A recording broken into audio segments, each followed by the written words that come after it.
Hello friend, back to Bhavani lifestyle. மழை தண்ணி மே மாதம் மழை பெய்யுதுன்னு ஆச்சரியமாக இருக்குது. உலகம் அழியிற அறிகுறி கடவுள் நமக்கு கொஞ்சம் கொஞ்சமாக காட்டிக்கிட்டு இருக்காரு. மே மாதம் அடிக்கிற வெயிலில் எங்களுக்கு பாருங்கள், எப்போவுமே ஜூன் 15, 20க்கு மேலே தான் மழை பெய்யும். இப்போ கொஞ்சம் நேரத்துக்கு புயல் காற்று அடிச்சது பார்த்துங்க. நான் நினச்சேன் பில்டிங் அத்து தொப்புன்னு கீழே விழுந்துரும் போல். நான் என் உசுரை காப்பாற்றுட்டா இல்லை என் விஸ்கி பிள்ளையை காப்பாற்றுன்னு பயந்தேன். நான் ஒரு நிமிஷம் இருளடிஞ்சு புயல் காற்றுல கரண்டெல்லாம் போயிட்டு அரை மணி நேரம் நானும் பெப்பரப்ப என்னடா செய்ய இப்படி காற்றடிக்குன்னு பார்த்தா இப்போ மழை.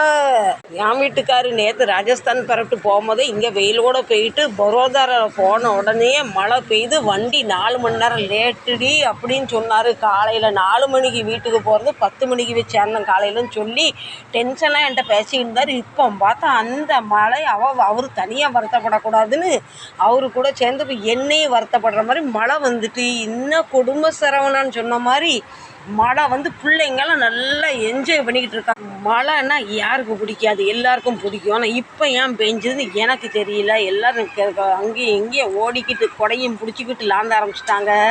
உங்கள் ஊரில் என் வீடியோ பார்த்துக்கிட்டு இருக்கவங்க உங்கள் ஊரில் மழையா வெயிலா குளிரா என்னன்னு சொல்லுங்கள். ஆச்சரியமாக இருக்குது. ஏப்ரலில் மழை பெய்யுது, மேல மழை பெய்யுதுன்னு எனக்கு ஆச்சரியம்தான்.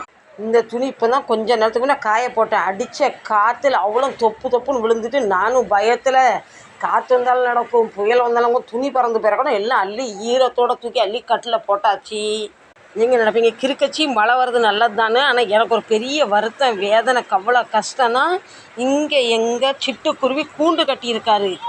அந்த கூண்டில் தண்ணி பட்டுருமோ, உள்ள குழந்த இருக்கா, ப்ரெக்னெண்ட்டு குருவி இருக்காளான்னு எனக்கு அது வேறு கவலையாக இருக்குது. மழை தண்ணி இருந்துன்னு இந்த செடி எல்லாம் நனையும்.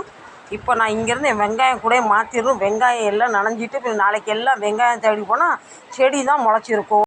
எங்கள் விஸ்கி கேட்கா, மம்மி நான் எனக்கு பயமாக இருக்குது, நான் எதுவும் ஹெல்ப் பண்ணிட்டான்னு கேட்கா. சத்தியமாக ரொம்ப சீரியஸாக ரொம்ப டென்ஷனாக நம்ம மனசில் எடுத்துக்க வேண்டியது, நம்ம சிட்டுக்குருவி கூடு தண்ணி பட்டுருமோ எனக்கு ஒரு கவலையாக இருக்குது. இன்னும் அது குருவி உள்ளே வருது. இன்னும் பேபி குருவி இருக்கா, குழந்தை பிறந்துட்டா தெரியல. இந்த கூண்டு கட்டியிருக்குன்னு எத்தனை நாள் கூண்டு கட்டின்னு எனக்கு தெரியாது. ஆனால் நான் முந்தானது தான் பார்த்தேன். ரொம்ப ஹாப்பியாச்சு. கடவுளே, வர்ண பகவானே, மழை நின்றுடணும், இந்த சிட்டுக்குருவிக்கு பாதிக்கக்கூடாது.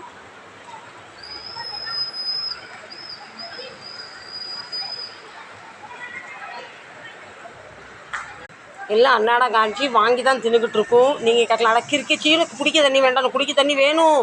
ஆனால் நம்ம சிட்டுக்குருவி கூடு நனைஞ்சிருமோன்னு பயமாக இருக்கே. கடவுளே, வர்ண பகவானே, மழை நிப்பாட்டு. வாங்க இப்போ நம்மலாம் குடும்பத்தோடு சேர்ந்து கூட்டுக்கு பிரார்த்தனை பண்ணலாம். மழை நின்று போகணும். வர்ண பகவானே, சிட்டுக்குருவி மேலே தண்ணி படக்கூடாது.